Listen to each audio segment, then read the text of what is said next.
നമുക്ക് പ്രാർത്ഥിക്കാം. വചനമായ ദൈവമേ, തിരുവചനം അവിടുത്തെ വചനമായി ഞങ്ങൾക്ക് ആശീർവദിക്കണമേ. ആമേൻ. വിശുദ്ധ മത്തായിയുടെ സുവിശേഷം 7-ാം അധ്യായം 21-ാം വാക്യം. മത്തായി 7:21. എന്നോട് കർത്താവേ കർത്താവേ എന്ന് പറയുന്നവനേവനുമല്ല, സ്വർഗസ്ഥനായ എൻ്റെ പിതാവിൻ്റെ ഇഷ്ടം ചെയ്യുന്നവനത്രേ സ്വർഗരാജ്യത്തിൽ കടക്കുന്നത്.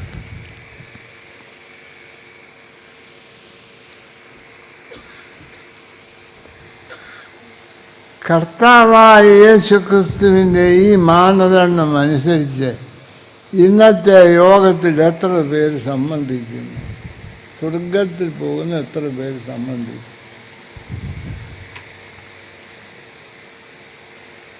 നിങ്ങൾ ഉറക്കെ പറയണ്ട, എന്ന മനസ്സിലൊന്ന് പറയണം. ഈ ഇരിക്കുന്നതിൽ എത്ര എണ്ണം അവിടെ കാണും?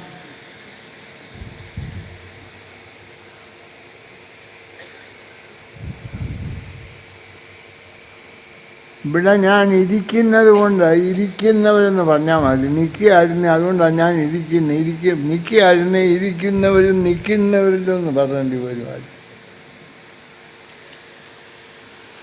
കഴിഞ്ഞ 100-ലധികം വർഷം കൊണ്ട് മാതാമൻ കൺവെൻഷൻ ദൈവത്തിൻ്റെ സൃഷ്ടിയായ ലോകത്തിൽ എന്ത് സാധിച്ചു?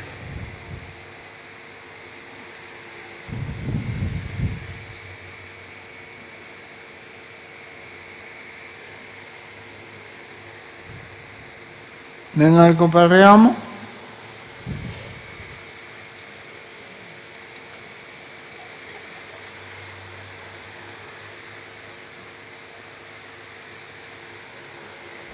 കർത്താവായ യേശു ക്രിസ്തു പ്രസംഗിച്ചുകൊണ്ട് നിന്നപ്പോൾ രണ്ട് ശിഷ്യന്മാർ വന്ന് പറഞ്ഞു, നിന്റെ അമ്മയും സഹോദരന്മാരും നിന്നെ അന്വേഷിച്ച് വന്നിരിക്കുന്നു. ഉടനെ കർത്താവിൻ്റെ ചോദ്യം, എൻ്റെ അമ്മയും സഹോദരന്മാരും ആരാണ്? 10-30 വർഷമായതിന് ശേഷമാണ് കർത്താവ് പരസ്യ ശുശ്രൂഷ ആരംഭിച്ചത്. എന്നിട്ടും അമ്മ ആരാ അറിയാൻ വയ്യ. ആ കർത്താവിൻ്റെ നാമത്തിൽ പ്രസംഗം നടത്താനുള്ള ആളിപ്പഴിവുണ്ട്. കേൾക്കാൻ കേൾക്കുന്നില്ല, അതിന് വരുന്നവരുണ്ട്. ഇതൊക്കെ ഒരു നല്ല പരിപാടിയാണോ?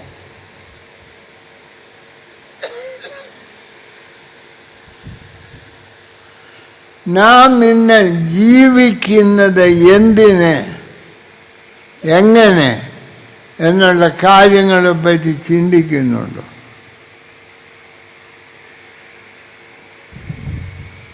കർത്താവ് പറഞ്ഞു, എൻ്റെ അമ്മയും എൻ്റെ സഹോദരനും എൻ്റെ പിതാവിൻ്റെ വാക്ക് കേട്ട് ജീവിക്കുന്നവരാണ്.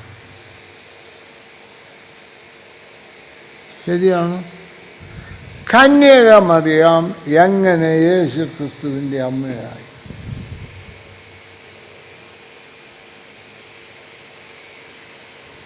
ഏത് ഉത്തരം പറഞ്ഞാലും തെറ്റാണ്, ഏത് ഉത്തരം പറഞ്ഞാലും ശരിയാണ്. അതാ ദൈവത്തിനുള്ള ഗുണം. ഒരുത്തരെയും തൃപ്തി കേട്ടതാനും എല്ലാവരെയും സ്വീകരിക്കുകയും.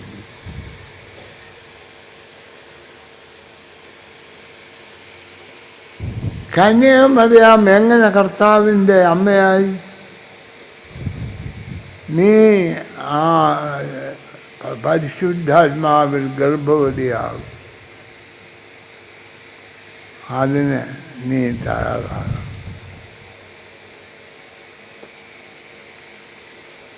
നമ്മളോട് അച്ഛന്മാരും മെത്രാച്ചന്മാരും ഒക്കെ പറയും ദൈവം സ്നേഹമാണ്. ഇതൊക്കെ ഈ പുസ്തകത്തിൽ വെച്ചുകൊണ്ട് പറയാനൊക്കെ. ഞാൻ കോളേജിൽ പഠിക്കുന്ന സമയത്ത് എൻ്റെ കോളേജിലെ സാറന്മാരോടുകൂടെ ഞങ്ങൾ കുറേ കുട്ടികൾ സുവിശേഷ വേലയ്ക്കായി, അന്ന് നമ്മുടെ ഒരു വേലസ്ഥലമായിരുന്ന ചെറുകുവൾ അല്ല ഒരു സേവികാസംഘത്തിൻ്റെ ഒരു വേലസ്ഥലമുണ്ടായിരുന്നു. അവിടെ വേലയ്ക്ക് പോയി. ഞങ്ങൾ ഒരു ദിവസം 4 മണിക്ക് അവിടെ കടൽപ്പുറത്ത് ഇങ്ങനെ കിടക്കുമ്പോൾ 3-4 സ്ഥലത്തെ യുവാക്കന്മാർ വന്നു. ഞങ്ങൾ വർത്താനമൊക്കെ പറഞ്ഞ അതിലൊരുത്തം പറഞ്ഞു, എനിക്കൊരു ക്രിസ്ത്യാനിയായാൽ കൊള്ളാവുന്ന താല്പര്യമുണ്ട്. ഞാൻ ഇപ്പം ഇത്രയും നാളിനുള്ളിൽ എല്ലാവരും മനസ്സിലാക്കിയതുപോലെ വലിയ ബുദ്ധിമാനല്ല. ബുദ്ധിയുണ്ട്, ബുദ്ധി ഇല്ലാതെയൊന്നുമില്ല. ബുദ്ധിക്ക് ഉള്ളതിന് എന്നെ MRI നോക്കിയിട്ട് എൻ്റെ ഡോക്ടർ പറഞ്ഞു, ഇതിന് ഒരു കുഴപ്പവുമില്ല, കാര്യം ഇതുവരെ ഇത് ഉപയോഗിച്ചിട്ടില്ല.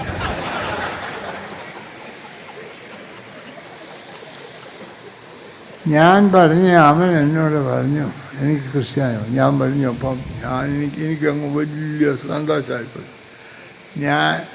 ഞങ്ങളുടെ സാർ ഉറങ്ങുവാണ്, ഞങ്ങൾ 4 പിള്ളേരേ ഉള്ളൂ അവിടെയൊക്കെ. അപ്പോൾ എൻ്റെ പ്രവർത്തനം കൊണ്ട് 4 പേര് ക്രിസ്ത്യാനിയായല്ലോ എന്ന് വിചാരിച്ചു വലിയ സന്തോഷിച്ചിരുന്നു. ഞാൻ ചോദിച്ചു, അതിന് എന്നാ പിന്നെ ആകണം, നല്ലതാണല്ലോ. അപ്പോൾ അവൻ പറഞ്ഞു, എൻ്റെ പെങ്ങളുടെ കല്യാണം കഴിഞ്ഞിട്ടില്ല, അത് കഴിഞ്ഞിട്ടാണ്. ഞാൻ പറഞ്ഞു, ഞങ്ങളുടെ ഇവിടെയും കല്യാണമൊക്കെ ഉണ്ട്, എല്ലാം നടത്താം, പ്രാർത്ഥനയുണ്ട്, എല്ലാം ഉണ്ട്. അതല്ല, ആ യേശു ക്രിസ്തു എന്ന് പറയുന്ന ആളുണ്ടല്ലോ, അതിൻ്റെ അമ്മ കല്യാണം ഓർത്തേച്ച് വേറെ ഗർഭം ധരിക്കും. ആ യേശു ക്രിസ്തു വീട്ടിൽ വന്നാൽ കല്യാണം കൂടാതെ പെങ്ങൾ ഗർഭവതിയാവും. അപ്പോൾ അതവിടെ ഭാവിക്ക് ദോഷമാണ്. അതുകൊണ്ട് ഞാൻ അവിടെ കല്യാണം കഴിച്ചിട്ട് ക്രിസ്ത്യാനിയാണ്. അവന് മനസ്സിലായി ഞാൻ കുരുങ്ങി. ഞാൻ പറഞ്ഞു അത് മതി, നല്ലതാണെന്ന് പറഞ്ഞു. ഞാൻ മണപ്പുറത്ത് വന്ന് വീട്ടിലോട്ട് പോകും. സുവിശേഷ വരെ അവസാനം. എന്തുകൊണ്ട്? യേശു ക്രിസ്തു ലോകത്തിന് നൽകുന്ന ദാനം എന്തെന്ന് ആ ഹിന്ദു സ്നേഹിതൻ എന്നെ പറഞ്ഞ് പഠിപ്പിച്ചു. അവൻ പറഞ്ഞത് ശരിയാണെന്ന് യേശു ക്രിസ്തു പറഞ്ഞു. എൻ്റെ പിതാവ് പറയുന്നതെല്ലാം അനുസരിക്കുന്നവനാണ് എൻ്റെ പിതാവ്, എൻ്റെ അമ്മ, എൻ്റെ സഹോദരൻ. ഞാനൊരു സംഗതി ചോദിക്കട്ടെ. ഇന്ന് നിങ്ങളുടെ എല്ലാം പടമെടുത്ത്, നമ്മുടെ എല്ലാം പടമെടുത്ത് സ്വർഗത്തിലേക്ക് അയച്ചു കൊടുത്ത് ഇതിലെത്ര പേരിപ്പോൾ അവിടെ ഉണ്ടായിരിക്കുമെന്ന് ചോദിച്ചാൽ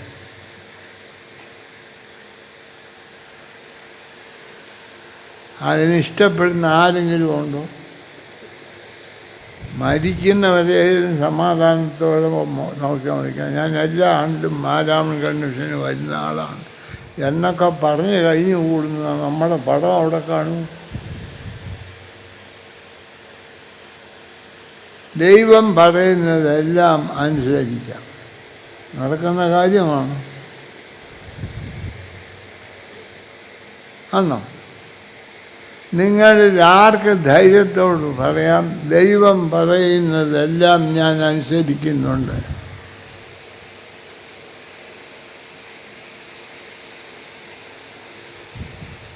നിങ്ങൾ ആർക്ക് പറയാമേലും എനിക്ക് ധൈര്യത്തോട് പറയാം ദൈവം പറയുന്നതിൽ പകുതി പോലും ഞാൻ അനുസരിക്കുന്നു.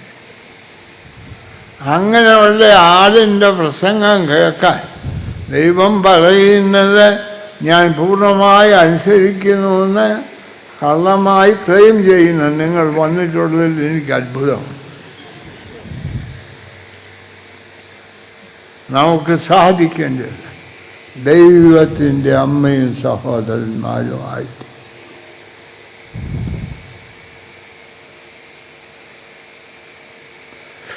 കന്യമറിയാമൻ ഒരു വിവാഹം നിശ്ചയിച്ചു.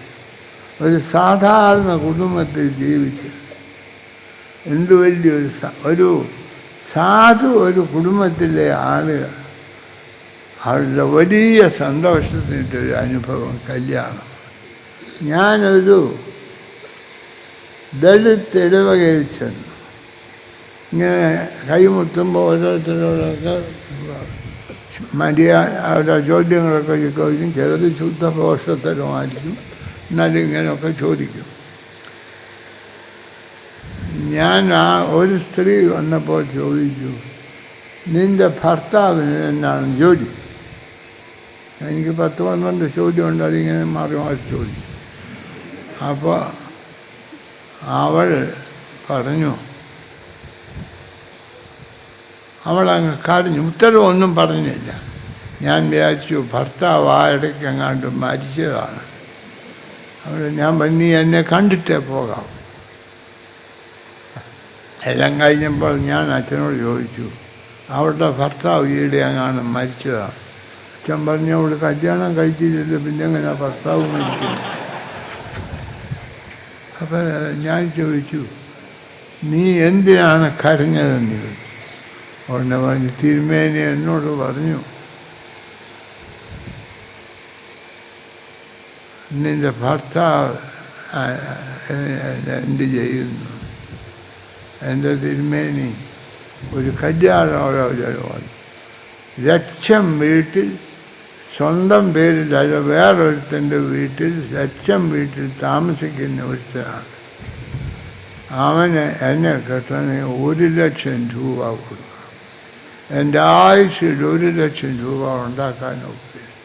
അതിൻ്റെ അർത്ഥം കല്യാണം കഴിക്കാനോ സാധിക്കാത്ത ആളിനോട് തിരുമേനി നീ നിൻ്റെ ഭർത്താവിന് എന്നാ ജോലി എന്ന് ചോദിച്ചാൽ ഞാൻ എങ്ങനെ ഉത്തരം പറയും? എനിക്കറിയാമോ എന്ന് വെച്ചാൽ ആളും തരും നോക്കി വേണ്ടേ വർത്താനം പറയാൻ ആ സ്ത്രീ പറഞ്ഞത്.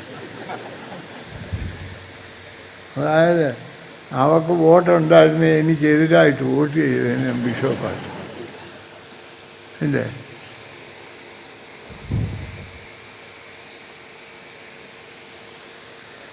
അതായത് ആ ആളിന് വിവാഹം കഴിക്കാൻ നിവൃത്തിയില്ല, കാരണം കുറച്ച് രൂപ വേണമെന്ന് പറഞ്ഞു. ഞാൻ എന്ത് ചെയ്തു? നീ ഇങ്ങോട്ട് അടുത്ത് വരാൻ പറഞ്ഞു. എൻ്റെ വലത്ത് കൈ നീട്ടി അവിടെ തലയുടെ മണ്ടയ്ക്കോട്ട് അങ്ങോട്ട് വെച്ചു. ദൈവത്തിന് ഒരു ഓർഡർ കൊടുത്തു, ഇവരുടെ വിവാഹം നടത്തി. എന്ന് ദൈവം അധികം താമസിക്കാത്ത കല്യാണം നടത്തി. ഞാൻ അവളോട് അച്ഛനോട് പറഞ്ഞു, അവൾക്കൊരു കല്യാണം ആലോചിച്ചു. സ്തോത്ര കാഴ്ച അല്ല, സ്ത്രീധനം ഞാൻ ഉണ്ടാക്കിത്തരാം.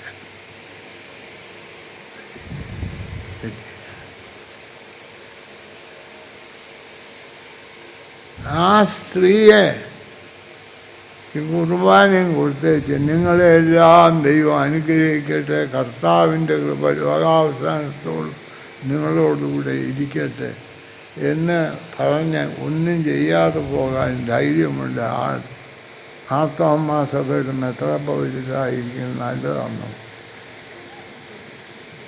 മനസ്സിലായി? ഇപ്പം നിങ്ങൾക്ക് മനസ്സിലായി എന്തുകൊണ്ട് ഞാൻ സ്ഥാനം റിസൈൻ ചെയ്തു. നിങ്ങളുടെ നന്മ കൊണ്ട് ഞാനിത് റിസൈൻ ചെയ്യേണ്ടി. മനസ്സിലായോ? നിങ്ങളോട് പറഞ്ഞാൽ സാധിക്കും. ദൈവത്തിൻ്റെ ഇഷ്ടം ആരോഗ്യമുള്ള എല്ലാ ആളുകളും വിവാഹം കഴിക്കണം. അല്ലെ പിന്നെ മെത്രാന്മാരാണ്. ഒന്നി ഭാര്യയുടെ ഉപദ്രവം അല്ലെ സഭയുടെ ഉപദ്രവം, ഏതേലും ഒന്നുണ്ടായിരിക്കണം. അല്ലേ?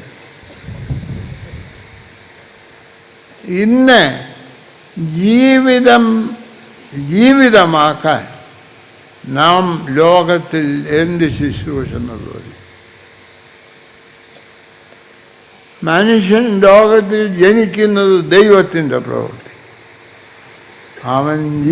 അവൻ ലോകത്തിൽ വളർന്ന് പൂർണ്ണതയിൽ വരുന്നത് മനുഷ്യൻ്റെ.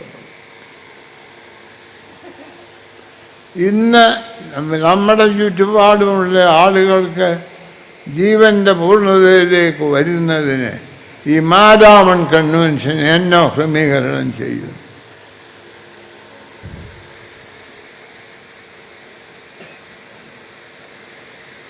നമ്മളുടെ ഓരോ ഇടവക അതിർത്തിയിലും ഉള്ള എല്ലാ ആളുകളെയും നമുക്ക് വളർത്താൻ സാധിക്കും. കോഴഞ്ചേരി എന്ന് പറയുന്ന ഒരിടവ്, അവരെ വിചാരിച്ചാൽ കോഴഞ്ചേരി പഞ്ചായത്തിലുള്ള എല്ലാവർക്കും 1915 ഡിസംബർ 35 മുൻപായിട്ട് വീട് വെച്ച് കൊടുക്കാൻ സാധിക്കുമോ ഇല്ലയോ? കോഴഞ്ചേരിക്കാരെ അറിയാവുന്നവർ അവരുടെ അഭിപ്രായം പറയാം. നോക്കൂ, കോഴഞ്ചേരിക്കാർ 2-3 പേര് ഞാനിവിടെ ഒരു പ്രസംഗം പറയാൻ എത്ര നേരം അങ്ങോട്ട് മാറ്റി ഇങ്ങോട്ട് മാറ്റി എന്തെല്ലാം അത്രയ്ക്ക് മഹാമനസ്കരാകും. എന്നാൽ വേറൊരുത്തിന് വീട് കിട്ടുന്നതിൽ അവർക്ക് വലിയ താല്പര്യം. എന്നിട്ട് ഇത് കൺവെൻഷനാണോ?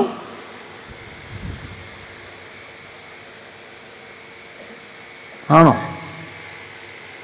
ഈ കൺവെൻഷൻ കൊണ്ട് എന്ത് ദൈവത്തിൻ്റെ എന്ത് കൽപ്പന നിങ്ങൾ ഈ വർഷം അനുസരിക്കും?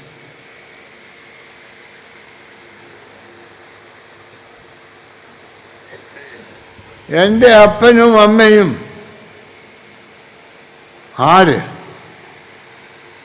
നിങ്ങൾ വിചാരിക്കുന്ന ആൾ.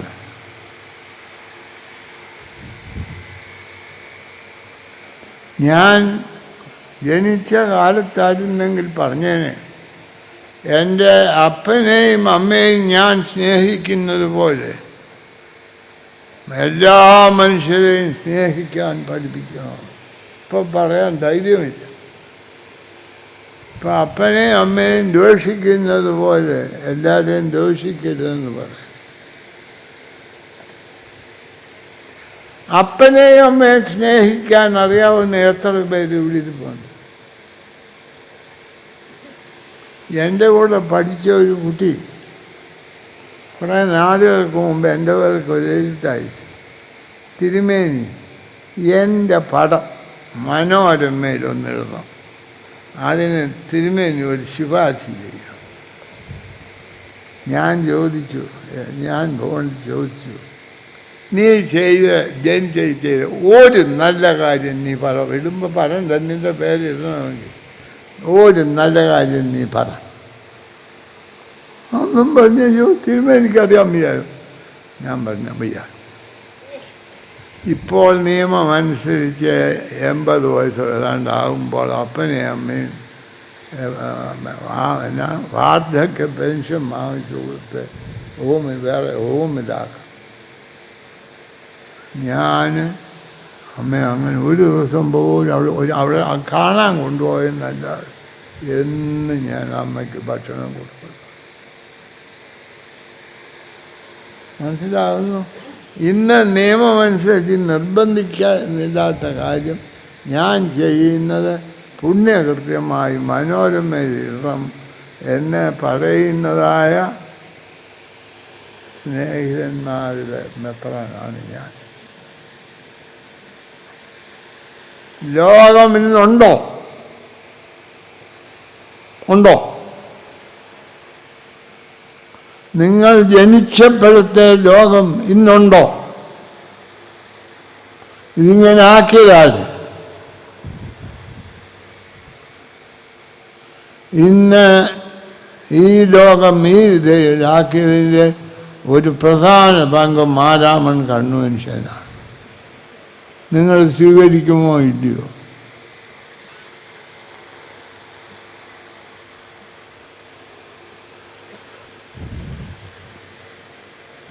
ഞാനും നിങ്ങളും ഇത് ഈ സഭയുടെ അംഗങ്ങളായിരിക്കുന്നതാണ് ഇന്ന് ദൈവത്തിൻ്റെ വലിയ പ്രശ്നം.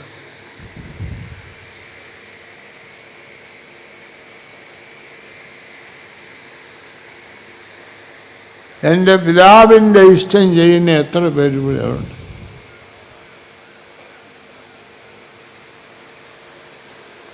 പറയാം.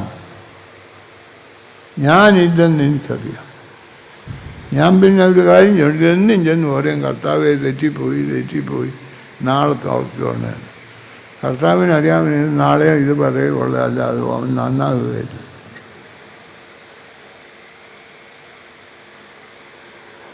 അങ്ങനെ എൻ്റെ പ്രസംഗം കേട്ട് ജീവിക്കുന്ന നിങ്ങൾ നന്നാകാൻ പോകുന്നു. ആരെ എൻ്റെ അമ്മ, ആരെ എൻ്റെ സഹോദരൻ?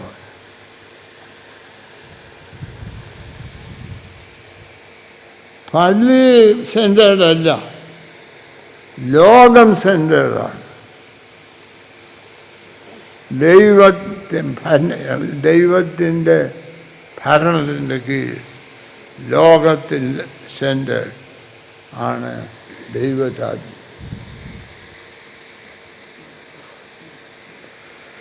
ദൈവത്തെ നമ്മൾ അനുസരിക്കുക എന്ന് പറഞ്ഞാൽ എന്താണ്?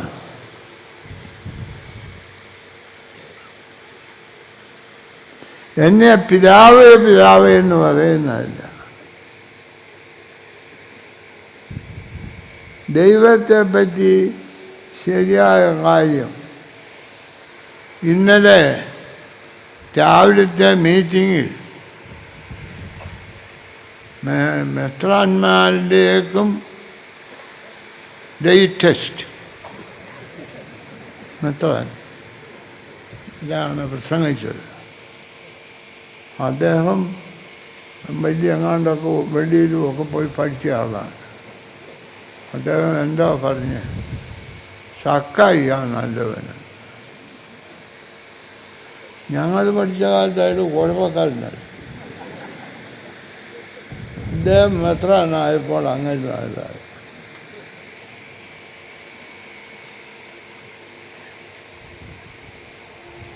എനിക്ക് പറയാനുള്ള സംഗതി ഈ മാരാമൺ കൺവെൻഷൻ ദൈവത്തിൻ്റെ വകയാണോ മാർത്തോമാക്കാരുടെ വകയാണോ? ഇതിൻ്റെ തീരുമാനങ്ങൾ ചെയ്യേണ്ടത് ദൈവമാണോ മാർത്തോമാക്കാരാണോ?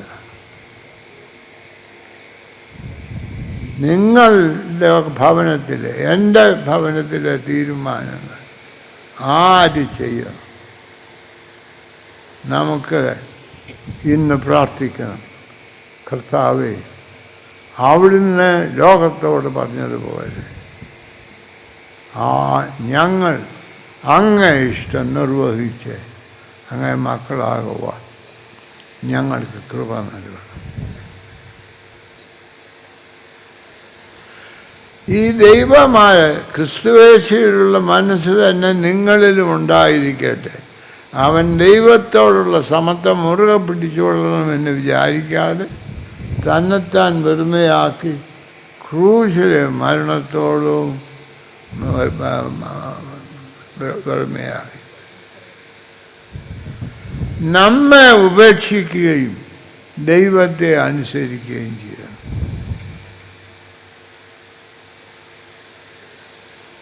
സാധിക്കും.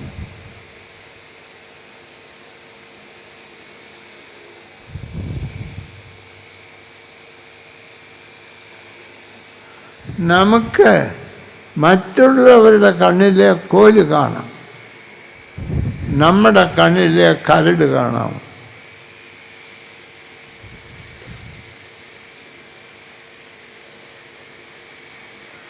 ഇപ്പോൾ പത്രം വായിക്കണം. ഞാനിപ്പോൾ സന്തോഷിച്ചിരിക്കുകയാണ്. കാരണം എനിക്ക് വായിക്കാനുള്ള ശേഷി കുറഞ്ഞു.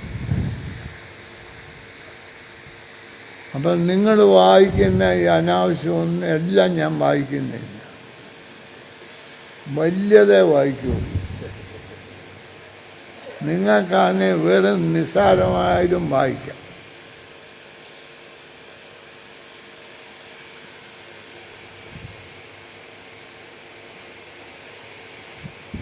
ഇന്ന് ലോകം ഈ വിധത്തിലായിരിക്കുന്നത് ഇപ്പോൾ ഇവിടെ ഇരിക്കുന്ന നമ്മുടെ എല്ലാവരുടെയും കുറ്റം കൊണ്ടാണെന്ന് നമ്മൾ സമ്മതിപ്പാൻ തയ്യാറാണ്.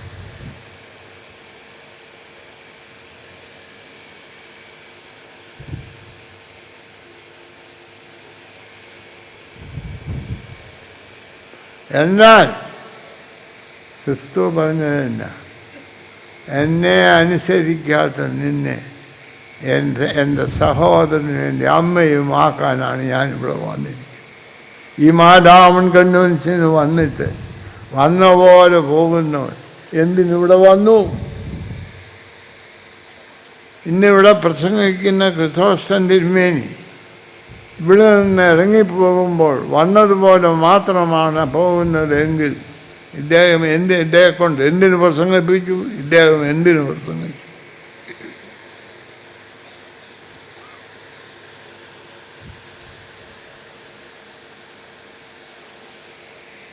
അറിവില്ലാഞ്ഞിട്ടാണോ? കർത്താവ് പറഞ്ഞു, നിങ്ങൾക്കെല്ലാവർക്കും എൻ്റെ മാതാവിനെ പോലെ എന്നോട് ബന്ധപ്പെടാൻ സാധിക്കും. ഇതാണ് സുവിശേഷം. നിങ്ങളുടെ മുൻപിലുള്ള സാധ്യത അതാകാം. ദൈവത്തിൻ്റെ സഹോദരനാണ്.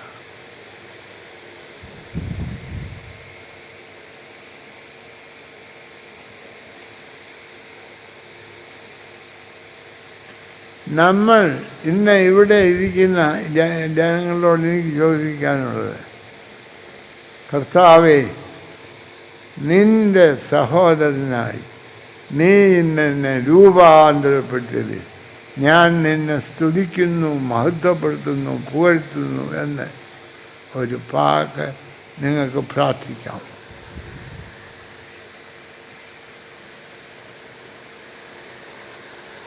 അപ്പോൾ ലോകപ്രശ്നങ്ങൾ പരിഹരിക്കപ്പെടാൻ സാധിക്കും. ലോക പ്രശ്നങ്ങൾ പരിഹരിക്കുന്ന വലിയൊരു കൂട്ടമാണിത്. ഇത് കഴിഞ്ഞാണ്ടത്തെ മാരാമൺ കൺവെൻഷനല്ല, വളരെ കുഴങ്ങിക്കിടക്കുന്നതായ ലോകത്തിൽ സമാധാനവും ആശ്വാസവും സമൃദ്ധിയും ആരംഭിക്കുന്ന വലിയൊരു സംഘടനയായിട്ട് തീരണം. ഇതിൻ്റെ കൈ നമ്മുടെ കയ്യിലോ ദൈവത്തിൻ്റെ കയ്യിൽ. ഇന്നത്തെ പ്രശ്നങ്ങളുടെ പരിഹാരം ദൈവത്തിൻ്റെ കയ്യിലോ നിങ്ങളുടെ കയ്യിൽ. പറയാം, ഇതൊക്കെ കേൾക്കാമോ?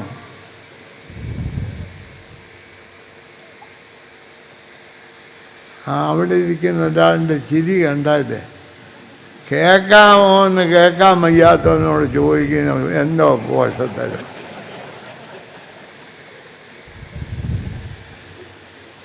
ആണോ? നമുക്ക് ചരിത്രത്തിൽ ചരിത്രം സൃഷ്ടിക്കും. ഇന്നിവിടെ എല്ലാവരും തങ്ങൾ പറയുന്നു, ഞാൻ ദൈവത്തിൻ്റെ സഹോദരൻ. ഇത്രയും പറഞ്ഞാൽ സഹോദരന്മാർ തമ്മിൽ അടിപിടി ഇടുകയാണ്. എൻ്റെ അമ്മച്ചി വളരെ വണ്ണമുള്ളവളായതാണ്. അപ്പോൾ അമ്മച്ചിയോട് ഞാൻ പറയും, അമ്മച്ചിയുടെ ആരോഗ്യം ശരിക്കും സൂക്ഷിക്കുന്നത് ഞാനാണ്, മറ്റേ അവരെക്കാളൊക്കെ എനിക്കാണ്. കാരണം എന്നും എൻ്റെ അമ്മച്ചി എന്നെ അടിക്കും. അടിക്കാൻ ഓടുമ്പോൾ ഞാൻ ഓടും. അമ്മച്ചി ഒരിക്കലും ജയിച്ചിട്ടില്ല. അമ്മയ്ക്ക് അടിക്കാനൊട്ടുമില്ല, ഞാൻ അടി കൊള്ളാതെ പോരുകയും ചെയ്തു. അത്രയും ഓടിയത് കൊണ്ടാണ് അല്ലേ അമ്മ നേരത്തെ മരിച്ചു പോയത്. അതുകൊണ്ട് നിങ്ങൾ അമ്മമാർ വിചാരിക്കരുത് ഈ അടി കൊള്ളാത്ത മക്കളൊക്കെ നല്ല മോശക്കാരാണ്. അല്ല, ഈ അടി കൊള്ളാത്തവനേക്കാൾ നല്ലതാണ് അടി കൊണ്ടവനേക്കാൾ നല്ലതാണ് അടി കൊള്ളാത്തവൻ. അവൻ അടിയും കൊണ്ടില്ല, അമ്മയുടെ ആരോഗ്യവും സൂക്ഷിക്കും.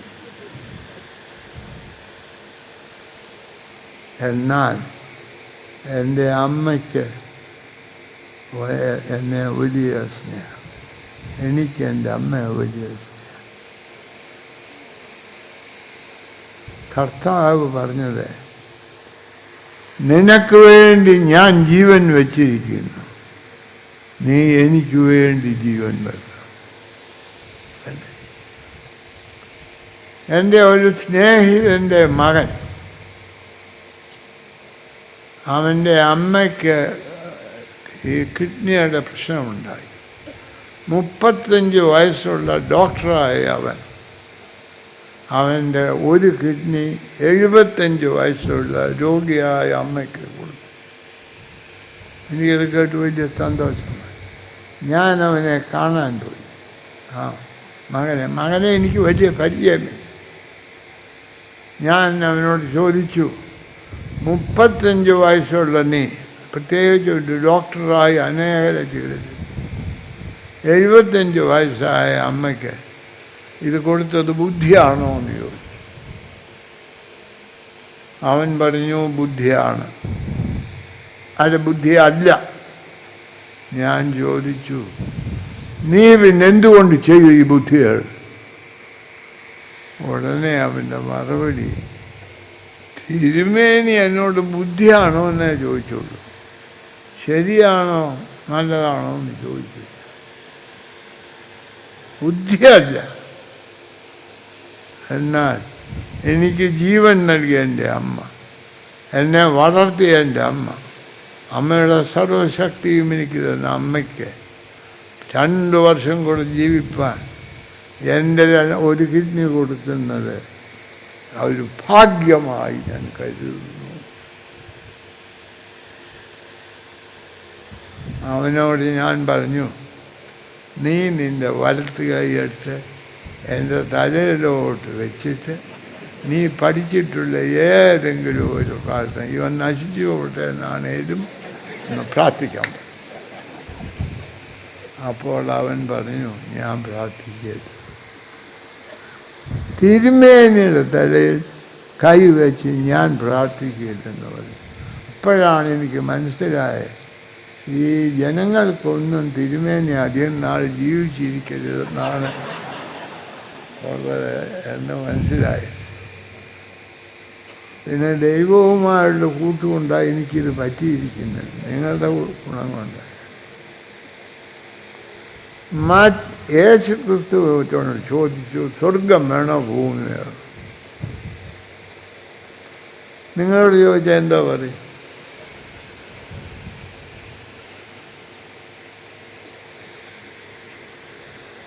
ഭൂമി വേണം.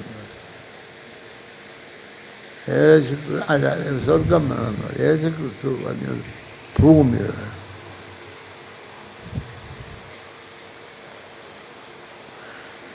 ഭൂമിയിൽ ജീവിക്കാതെ സ്വർഗത്തിൽ പോയിട്ടുള്ള ഒരൊറ്റ ആളിൻ്റെ പേര് പറയാം.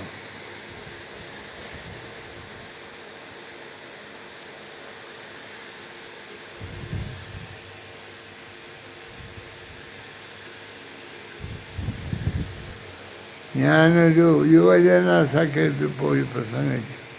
വീട്ടിൽ ചെന്നപ്പോൾ എൻ്റെ കൂടെ പഠിച്ച ഒരാളാണ് അവളുടെ അമ്മ.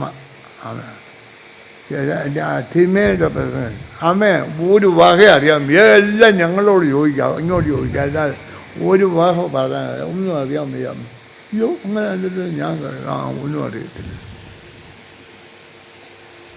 നിങ്ങൾ പറയുന്നത് ശരിയാണ്. എനിക്കുള്ള ചോദ്യമാണ്. കർത്താവ് പറഞ്ഞു, സ്വർഗം വിട്ടിട്ട് ഭൂമിയിലേക്ക് വന്നു. ഭൂമിയിൽ വന്നാലും എത്രയും സൗകര്യം വർദ്ധിക്കണമെന്നാണോ പറയണമെന്നാണ്. ഞാനും എൻ്റെ ഒരു സഹോദരനും കൂടെ, ഒരു സഹോദരനല്ല സ്നേഹിതനും കൂടെ ഒരു മീറ്റിങ്ങിന് പോയി. അവിടെ ചെന്നപ്പോൾ ഞാൻ പറഞ്ഞു, നമുക്ക് പുറകെ ഇരിക്കാം, മഹാന്മാരൊക്കെ വന്ന് മുമ്പിലിരിക്കും, കസേരയൊക്കെ നമ്മളെ എഴുന്നേൽപ്പിക്കും. കർത്താവും പറഞ്ഞിട്ടുണ്ട്, എന്നാൽ നിങ്ങൾ പുറകിലിരിക്കണം, എൻ്റെ ആൾ വന്ന് വിളിക്കുമ്പോൾ. അവൻ പറഞ്ഞു, കർത്താവ് പറഞ്ഞതല്ല, കർത്താവ് എവിടെ ചെന്നാൽ കൊടുക്കുക, അവർ വിളിച്ച് മുമ്പിൽ കൊണ്ടിരുത്തും. നമ്മളിവിടെ ഇരുന്നാൽ ഇവിടെ ഇരുന്നത് തന്നെ. അതുകൊണ്ട് കർത്താവ് പോയി അവിടെ ഇരുന്നോട്ട് നമുക്ക് മുമ്പിലോട്ട് കയറിയിരിക്കാമെന്ന് പറഞ്ഞു. അതായത് മറ്റുള്ളവൻ്റെ സൗകര്യത്തിന് വേണ്ടി എൻ്റെ സൗകര്യങ്ങളെ ഉപയോഗിക്കാൻ ആർക്കിന്ന് മനസ്സുണ്ട്?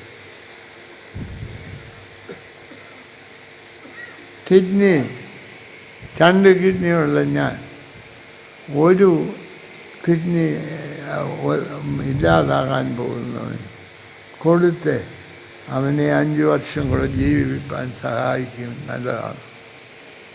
വീടില്ലാത്തവന് വീടുണ്ടാക്കാൻ ഞാനൊരു ചോദ്യം ചോദിക്കുകയാണ്. ഇവിടെ ഇരിക്കുന്ന നമ്മൾ വിചാരിച്ചാൽ ഓരോ വീട് വെച്ച് കൊടുക്കാൻ സാധിക്കുന്നത് ഇതിലൊരു പകുതി പേർക്കെങ്കിലും സാധിക്കുമെന്നാണ് എൻ്റെ വിചാരം.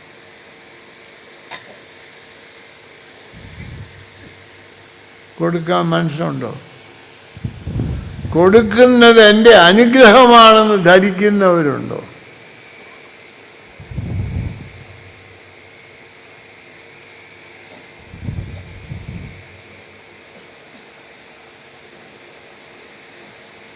മറ്റുള്ളവനെ വളർത്തിയെടുക്കുന്നത് ഇതാണ്.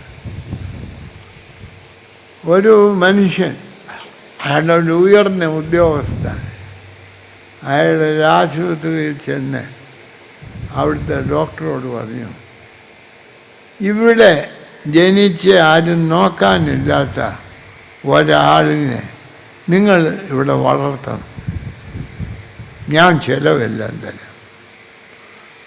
അത് കഴിഞ്ഞ് കുറച്ച് പ്രായമൊക്കെ ആയപ്പോൾ പറഞ്ഞു, അവനെ പഠിപ്പിക്കാൻ അയക്കണം, ഞാൻ പണമൊക്കെ തരാം. ഈ കുട്ടി എല്ലാ എഴുത്തും ഇങ്ങനെ എനിക്ക് എഴുത്ത് കിട്ടുന്നു നിങ്ങളുടേതോടുള്ള നന്ദി എന്നൊക്കെ പറയും. അയാളുടെ പേര് ഈ കുട്ടിക്ക് കൊടുക്കുകയില്ല, അയാൾക്ക് ഈ കുട്ടിയുടെ പേരും കൊടുക്കുകയില്ല. ഈ ഡോക്ടർക്ക് മാത്രമേ അറിയുള്ളൂ ആരെ അവനെ സഹായിക്കും. അത് കഴിഞ്ഞ് അവൻ പഠിച്ച് അവൻ ഉന്നതനായി, അവനൊരു കമ്പനി മാനേജരായി.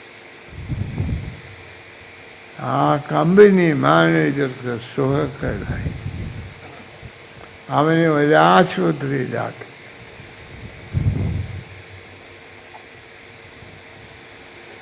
അവിടെ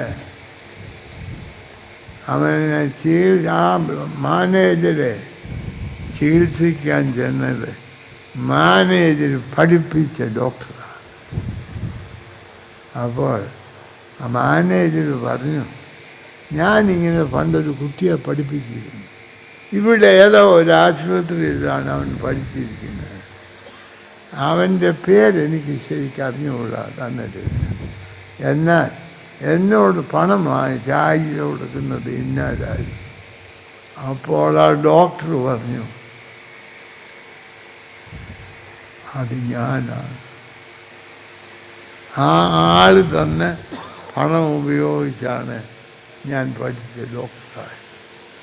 ഞാൻ ചികിത്സിച്ച, എന്നെ എത്രയും ഡോക്ടറാക്കിയ ആളിനെ ചികിത്സിച്ച് സൗഖ്യമാക്കാൻ സാധിക്കും. വലിയ സന്തോഷം. ഇത്ര സ്നേഹമുള്ള ഒരു സമർത്ഥനുമായ ഒരു ഡോക്ടറെ പഠിപ്പിക്കാൻ സാധിച്ചത് എനിക്ക് സന്തോഷം. അതുകൊണ്ടാണ് കർത്താവ് പറഞ്ഞത്, അവൻ നേരത്തെ ഇത് അറിഞ്ഞിരുന്നെങ്കിൽ വരുന്നവരോടെല്ലാം ആ രോഗി പറഞ്ഞതിന് ഇവനെ ഞാനാ പഠിപ്പിച്ചേനെ. അവൻ പറഞ്ഞതിന് ഇങ്ങനെ ഞാൻ ചികിത്സിച്ച് സൗഖ്യമാക്കിയത, ഇങ്ങനെ കമ്പ്യൂട്ടർമാരെ അറിഞ്ഞപ്പോൾ അവർക്ക് തമ്മിലുള്ള സന്തോഷം. നിങ്ങളുടെ ആയുസ് അനുഗ്രഹമാകുന്നു, മറ്റുള്ളവരുടെ ആയുസ് അനുഗ്രഹമാണ്.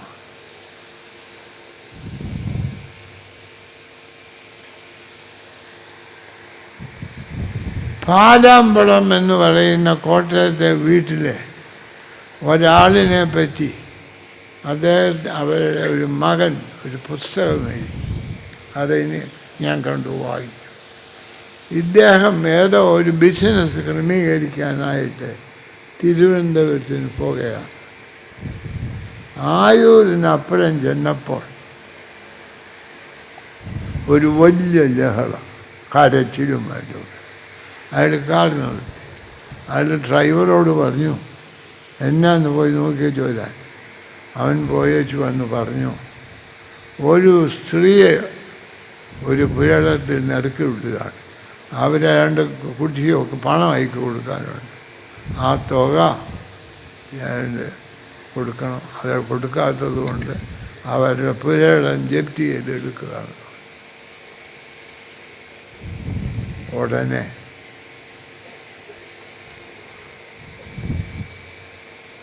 അയാൾ വന്ന് പറഞ്ഞപ്പോൾ അയാളുടെ പേഴ്സും എടുത്തുകൊണ്ട് അങ്ങോട്ട് ചെയ്തു. ആ കോലാഹലമെല്ലാം കണ്ടു. ആ വസ്തുവിൻ്റെ ഉടമസ്ഥനോട് ചോദിച്ചു, ഈ സ്ത്രീ തനിക്ക് എത്ര രൂപ തരാനുണ്ട്? അയാൾ ശരിയായ തുക പറഞ്ഞു കൊടുത്തു. അയാളുടെ പേഴ്സിൽ നിന്ന് എടുത്തു തുറന്ന് ആ തുക അയക്ക് കൊടുത്തു. നിങ്ങളിവിടെ താമസിച്ചോളാൻ പറഞ്ഞു. അയാൾ പറഞ്ഞു, ഇതെല്ലാം എഴുതി കൊടുക്കാൻ പറഞ്ഞു. കൊടുത്തു. അവർക്ക് ആ വസ്തു അവകാശമായി. അയാൾ പറഞ്ഞു, ഇനി നമുക്ക് കോട്ടയത്തിന് പോകാം, കാര്യം രൂപ തീർന്നു പോയി, അവിടെ ഈ രൂപ കൊടുക്കാനാണ് ഞാൻ പോകുന്നത്. അയാൾ തിരിച്ച് കോട്ടയത്തിന് പോയി. ആ പുസ്തകത്തിൽ ആ കഥ എഴുതി.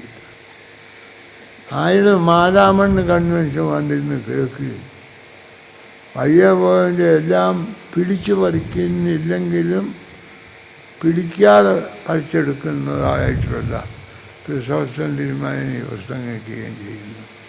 ആരാണ് ക്രിസ്ത്യാനി? നിങ്ങൾക്ക് പറയാമോ? എല്ലാം ഒരുപോലെ ആയതുകൊണ്ട് എങ്ങനെ അറിയും? ഈ 2015 മാരാമൺ കൺവെൻഷന് പല സാധാരണക്കാർ യേശുവിൻ്റെ സഹോദരനായിരിക്കും. വീടില്ലാത്തവന് വീട്, മരുന്നില്ലാത്തവന് മരുന്ന്, വിവാഹമില്ലാത്തവർക്ക് വിവാഹം, അടിസ്ഥാന ആവശ്യങ്ങൾ നിഷേധിക്കപ്പെട്ട ഒരാൾ കേരളത്തിൽ കാണും. എന്തിന് മാരാമൺ കൺവെൻഷൻ?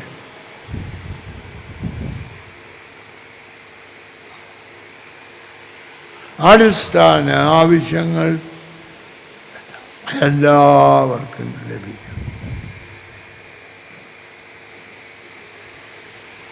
നമ്മളൊക്കെ ഞാൻ ഒരു കാര്യം പറയുന്നു.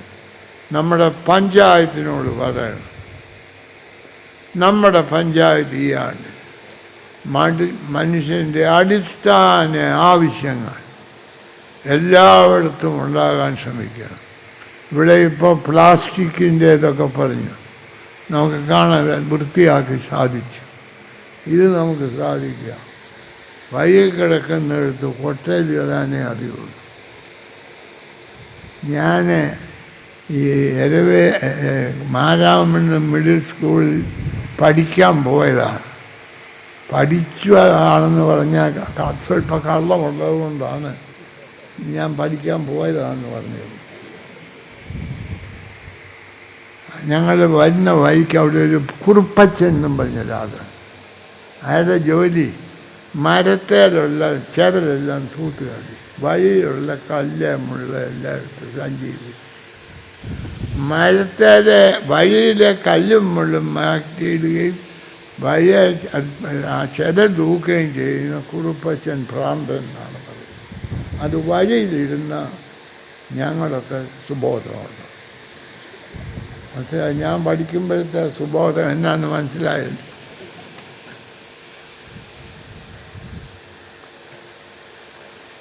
ഇന്ന് നമ്മളുടെ ഇവിടെ ഒക്കെ വളരെ ഭംഗിയായി കാണുന്നത് എനിക്കതിയായ സന്തോഷം. ലോകത്തിനു വേണ്ടി മനുഷ്യനോ മനുഷ്യനു വേണ്ടി ലോകം.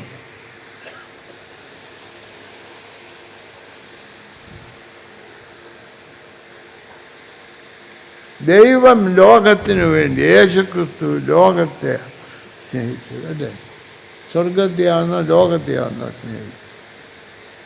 തൻ്റെ ഏകജാതനായ പുത്രനിൽ വിശ്വസിക്കുന്ന ഒരുവനും നശിച്ചു പോകാതെ നിത്യമായ ജീവൻ പ്രാപിക്കുന്നതിന് ദൈവം അവനെ നൽകുവാൻ തൻ്റെ മകനെ നൽകുവാൻ തക്കവണ്ണം ലോകത്തെ സ്നേഹിക്കാത്തവനെ സ്വർഗത്തിൽ കയറ്റുമായി.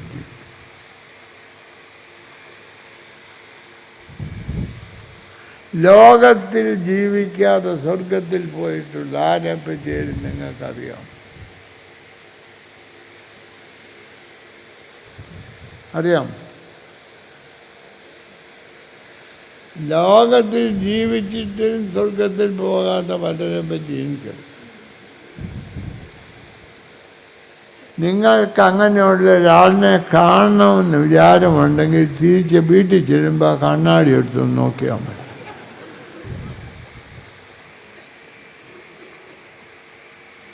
നാം ഇത് മനസ്സിലാക്കണം.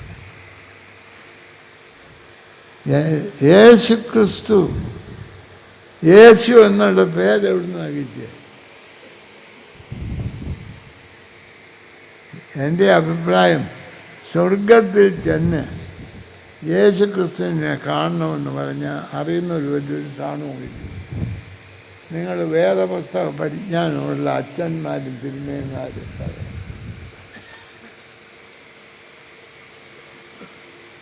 ഉണ്ടോ? യേശു എന്ന പേര് എവിടെ വെച്ച് കിട്ടിയതാ? അവൻ്റെ ജനത്തെ അവരുടെ പാപങ്ങളിൽ നിന്ന് വിടുവിപ്പാനിരിക്കുന്നതുകൊണ്ട് അവൻ യേശു എന്ന് പേരിട്ടു.